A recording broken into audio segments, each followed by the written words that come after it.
चलो यार, तो सबसे पहले करते हैं हम लोग ग्राफिकल मेथड से सॉल्व करते हैं। ठीक है, हमारे पास ये क्वेश्चन है, क्या है, मैक्सिमम का क्वेश्चन है। जेड जो हमारा ऑब्जेक्टिव फंक्शन है वो है 5x+3y, और जो कंस्ट्रेंट है वो है 3x+5y less than equal to 15 and 5x+2y less than equal to 10।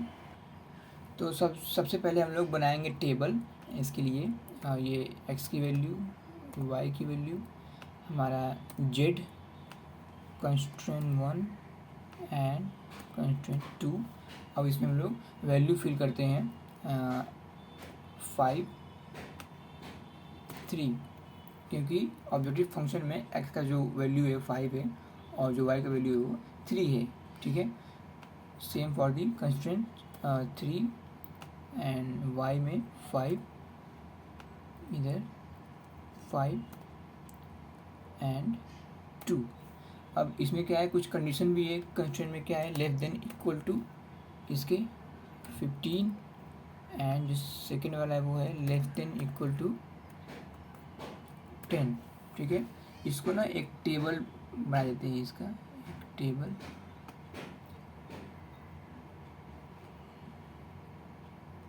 ठीक है, ये बन गया, एक टेबल बन गया हम लोग का। ठीक है, अब हम लोग क्या करते हैं, अब हम लोग अपने कंस्ट्रेंट के लिए हम लोग क्या करते हैं क्वेश्चन में, हम लोग फर्स्ट कंस्ट्रेंट में x की वैल्यू को 0 पुट करते हैं और y की वैल्यू को फाइंड करते हैं, और same for the second also.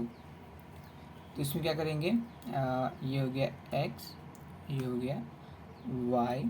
अब जब मैं फर्स्ट वाले में यानी इसमें जब x की वैल्यू को 0 पुट करूँगा तो y की वैल्यू क्या आएगी, इसको मैंने 0 पुट किया तो इसकी वैल्यू क्या आएगी 3। और जब मैं y की वैल्यू को 0 पुट करूँगा तो मेरा x की वैल्यू क्या आएगा, वो आएगा 5। इसको भी एक टेबल बना दो, इसका एक टेबल बना दो ऐसा। ठीक है, same for the second constraint, इसके लिए भी करेंगे x, y। अगर मैं यहाँ पे x की प्लेस पे अगर 0 पुट करता हूँ तो y क्या आएगा, 5 आएगा। ठीक है, y आएगा 5, x आएगा 0। जब मैं y को 0 पुट करूँगा तो मेरा x क्या आएगा, 2 आएगा। इसको भी एक टेबल बना देते हैं। ठीक है, अब इसका यूज़ करके हम लोग अपना ग्राफ बनाएंगे। ठीक है, इसका यूज़ करके जो हमारे पास जो ये वैल्यूज़ आई हैं, इसका यूज़ करके हम लोग अपना पहले ग्राफ जो आता है जहाँ पे लाइनें प्लॉट होती हैं वो हम लोग बनाएंगे। कैसे बनाएंगे, उसके लिए पहले ना ये जो टेबल है कोई सा भी आप सेलेक्ट करो, x और y दोनों की वैल्यू को सेलेक्ट करो और इंसर्ट में जाओ। वहाँ पे चार्ट देखो, चार्ट इधर दिख रहा होगा, चार्ट में जाओ और वहाँ पे ये जो बीच में है लेफ़्ट साइड में, उस पर क्लिक करो तो कुछ ऐसा बन के आ जाएगा। ठीक है, इसको थोड़ा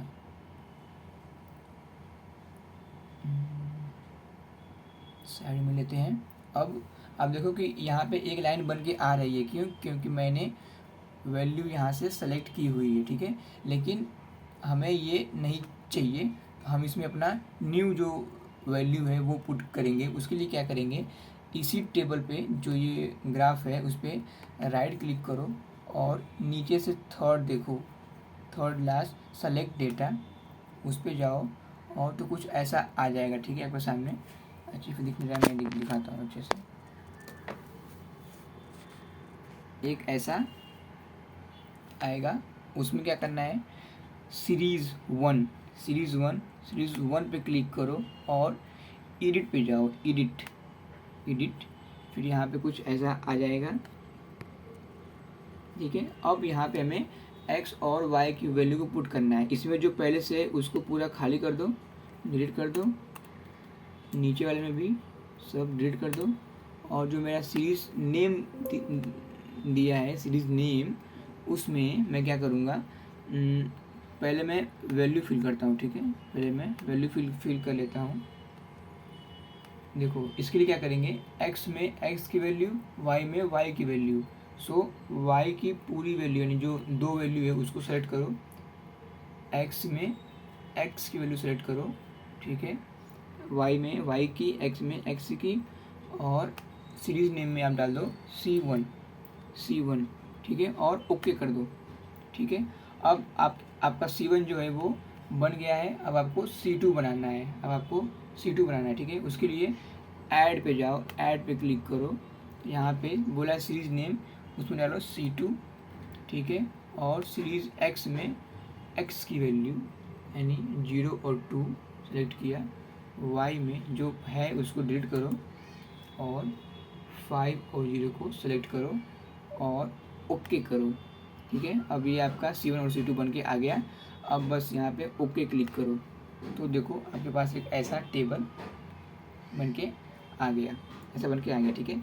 अब हमको इसमें से अपना जो भी हमारा फिजिबल रीज़न है उसको फाइंड करना है। उसके लिए क्या करेंगे, पहले देखो कि कंडीशन क्या है। यहाँ पे देखो लेस देन इक्वल टू है। यहाँ जब लेस देन बोलता है तो जो रीज़न होता है वो इनसाइड आता है, लाइक ये रेड से अंदर आएगा, ब्लू से भी अंदर आएगा। तो दोनों में कॉमन क्या मिलने वाला है मैं आपको वो दिखाता हूँ।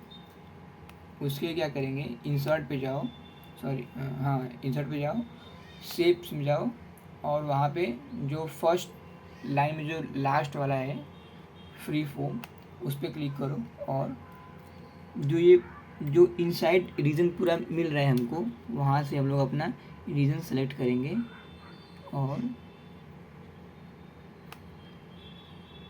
मैं दिखाता हूँ, ये हमारा रीज़न है, ठीक है। और इसकी जो ट्रांसपेरेंसी हो वो थोड़ा कम कर देते हैं, ठीक है। तो राइट क्लिक करेंगे, इस पर राइट क्लिक करके नीचे आएंगे, फॉर्मेट ऑब्जेक्ट, फिर यहाँ से फिल करके ऑप्शन आता है एक, फिल करके वहाँ से ट्रांसपेरेंसी को इंक्रीज़ कर दो 40 से 41, तो अब ये थोड़ा सा अच्छा सा दिखेगा। अब हम लोग क्या करते हैं, अपना जो पॉइंट्स है वहाँ पे अल्फ़ाबेट्स प्लॉट करते हैं। उसके लिए इंसर्ट में जाएंगे, शेप्स में जाएंगे, और जो पहला ऑप्शन है ए करके लिखा है वहाँ पे क्लिक करेंगे, और फिर जहाँ हमें वो लिखना है वहाँ पे क्लिक करके लिख देंगे ए, ठीक है। ये मेरा ए है, थोड़ा सा यहाँ बन गया है, कोई दिक्कत नहीं है, बस आप समझ जाओ कि ये जो पॉइंट मेरा ए है। सेम ऐसा ही करेंगे बी के लिए, सी के लिए और डी के लिए, ठीक है। तो मैंने यहाँ पे ए पुट किया, मैंने बी पुट किया, सी पुट किया, डी पुट किया, क्योंकि यही हमको पॉइंट्स मिल रहे हैं, ठीक है। अब हम लोग क्या करेंगे, अपने पॉइंट्स के लिए भी टेबल बनाएंगे। ए के लिए पॉइंट ए के लिए एक्स की वैल्यू, वाई की वैल्यू, और लास्ट में जब हम फाइंड करेंगे इससे मल्टीप्लाई करके अपने जेड से, जो मेरा 5 और 3 है यहाँ पे, उस पर जब मल्टीप्लाई करेंगे एक्स और वाई की वैल्यू तो हमारा जेड आएगा। तो उसके लिए जेड एक हम लोग बना लेंगे, ठीक है। अब इसको भी एक टेबल बना देते हैं। ऐसे ही हम लोग ए के लिए करेंगे, बी के लिए करेंगे, सी के लिए और डी के लिए, चारों के लिए करेंगे। तो हमने ए के लिए बनाया, बी के लिए बनाया, सी के लिए बनाया और डी के लिए बनाया, ठीक है। अब हम लोग इसमें वैल्यू डालते हैं, ठीक है। अब आप जब देखोगे तो पॉइंट ए में आप देखो एक्स की जो वैल्यू है वो 0 है और वाई की जो वैल्यू है वो 3 है। तो सिंपली हम लोग यहाँ पे लिख देंगे 0 एंड 3, ये हो गया आपका एक्स, ठीक है। सॉरी, ए, पॉइंट ए हो गया आपका ये। पॉइंट बी जो है वो देखो आपको पता नहीं है क्योंकि कोई भी नंबर नहीं है यहाँ पे, ठीक है। तो आपको कहीं ना कहीं पॉइंट बी फाइंड करना है। तब तक के लिए सी हम लोग लिख लेते हैं। सी क्या है, 2, एक्स जो है वो 2 है, वाई नहीं है तो वहाँ पे वाई आएगा 0, और जो डी है, डी में देखो 0 और 0 है दोनों, सो यहाँ पे आएगा 0 एंड 0, ठीक है। अब हम लोग क्या करते हैं, अब हमको फाइंड करना है पॉइंट बी, ठीक है। पॉइंट बी फाइंड करने के लिए हमको देखना पड़ेगा कि कौन सी वो दो लाइनें हैं जो इंटरसेक्ट करके पॉइंट बी को बना रही हैं। यहाँ पर हमारे पास सिर्फ 2 कंस्ट्रेंट ही है, तो हमको तो पता है कि कौन सी 2 लाइनें हैं, अगर नहीं पता है तो यहाँ पे क्लिक करो, आपको यहाँ से दिखेगा कलर में। जो C1 है वो ब्लू वाली है और जो रेड वाली है वो C2 है, ठीक है। तो यही दो लाइन हैं जो इंटरसेक्ट कर रही हैं, तो मेरा जो ये पॉइंट है B बन रहा है, ठीक है। इसको सॉल्व कैसे करेंगे अब वो देखते हैं, ठीक है। इसके लिए हमें पहले ये दो इक्वेशन देखना पड़ेगा एक साथ है कि नहीं, C1 और C2 का। हमें ये दोनों साथ में चाहिए, हाँ साथ में, क्योंकि हमें वैल्यू सेलेक्ट करना है साथ में। सो उसके लिए क्या करेंगे, पॉइंट बी में आओ, पॉइंट बी में, और इसको सेलेक्ट करो, एक्स और वाई को सेलेक्ट करो, ठीक है। फिर लिखो इक्वल टू, अब देखो अब ठीक है, याद रखना फॉर्मूला है, याद रखना, इक्वल टू MMULT।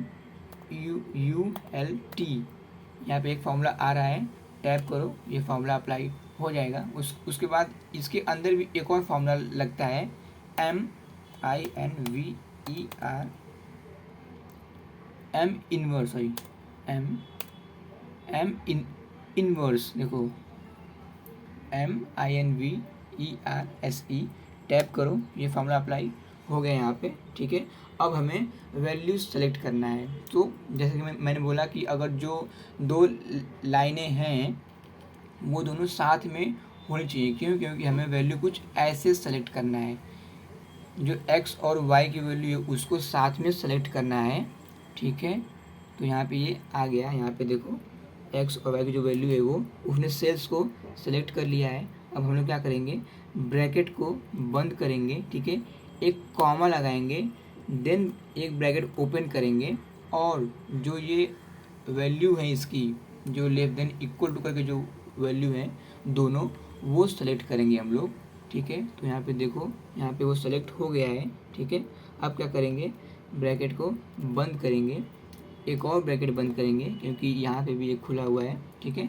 अब क्या करना है, साथ में क्लिक करना है, क्या, कंट्रोल शिफ्ट और एंटर, कंट्रोल शिफ्ट और एंटर। तो आप देखो वैल्यू क्या आई, 1.052632। अब ये आपका x आ गया, ये आपका y आ गया। अब आपके पास वैल्यूज़ आ गई हैं। अब आपको ये z फाइंड करना है, ठीक है। z के लिए क्या करेंगे, आप लिखेंगे इक्वल टू, सिंपल है ये, जो अब जीरो का तो कुछ वैल्यू है ही नहीं, अगर उसको कहीं पे इंटू करेंगे तो कोई मतलब है नहीं। सो y ये सेलेक्ट करो और इंटू करो ये y, z का y, एंटर करो, 3 आ गया। इसमें भी क्या करेंगे, यहाँ पे इक्वल टू x में इंटू करेंगे x की वैल्यू, एक मिनट, सॉरी, पॉइंट ए को फिर से देखो, पॉइंट ए में हमने इक्वल टू किया, 3 को सेलेक्ट किया, इंटू किया किससे, जो हमारा z, जो ये ऑब्जेक्टिव फंक्शन है उसका जो 3 है उसमें, फिर हमने इक्वल टू किया, एंटर किया तो 9 आया, ठीक है। यहाँ पे भी सेम वही करेंगे, इक्वल टू x इंटू, जो यहाँ पे x की वैल्यू है z में वो, प्लस ये 3 है वो करेंगे, इंटू ये y की वैल्यू, एंटर, क्या आया, 12.36842। ऐसे ही हम लोग c के लिए भी और d के लिए भी फाइंड कर लेंगे। c में क्या है, बस एक ही है, x ही है। So equal to 2 into x, क्या है यहाँ पे 5, एंटर किया, यहाँ पे आ गया 10, यहाँ पे 0 है तो यहाँ पे सिंपली 0 पुट करके एंटर कर दो, ठीक है। अब देखो क्वेश्चन में हमको क्या बोला है, मैक्सिमम, ठीक है। तो हम चेक करेंगे मैक्सिमम वैल्यू कहाँ पे है मेरी। तो आप ये देखो, जो ये सेल है, ये पॉइंट बी में देखो, ये जो है वो सबसे ज़्यादा बड़ा है, यहाँ पे 9 है, यहाँ पे 12 है, यहाँ पे 10 है, यहाँ पे 0 है, तो ये सबसे मैक्सिमम वैल्यू है। यहाँ पे आपको लिखना पड़ेगा पहले ऐसा कि ABCD जो है मेरा, वो मेरा फिजिबल रीजन है, मेरा फिजिबल रीजन, ठीक है। और जब आंसर लिखेंगे हम लोग, अपना आंसर जब लिखेंगे तो उसमें क्या लिखेंगे, आप सिंपल यहाँ देख लो मैंने क्या लिखा है, final value is 12.36 at the point B. Simply आप लोग ऐसा ही लिख देना वहाँ पे, तो टीचर समझ जाएंगे। बस ये था ग्राफिकल वाला।